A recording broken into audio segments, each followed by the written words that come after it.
Hello, good morning! Nandito po tayo sa ating munting gulayan sa paaralan at mag-harvest na tayo ng ating patola. Bunga ng aming pagsisikap ni Sir Mark. Wow. Ng ating patola.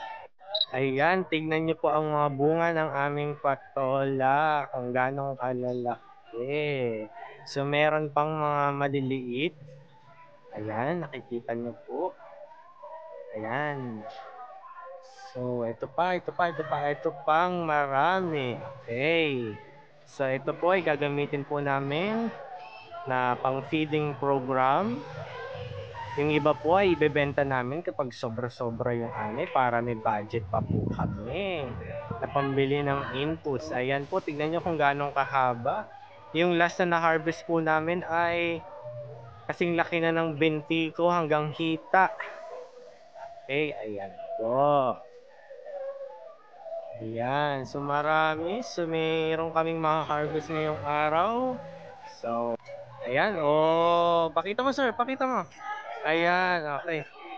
Huwag kang lumapit sir. Ayan. Okay. Sir, isa pa.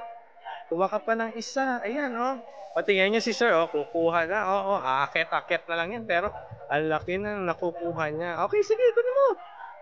Ayan. Ayan, another one. Ayan, Sige, kunin mo na, sir. See? Ayan, ako naman ang mag-harvest. Kala ko si Sir Mary lang. It's my time.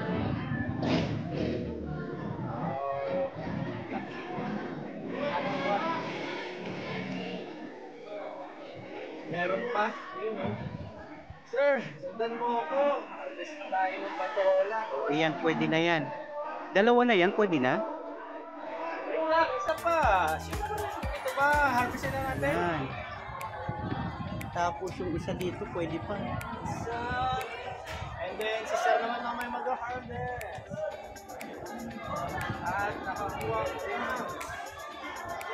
Ang lalaki. Tarararara. Yan.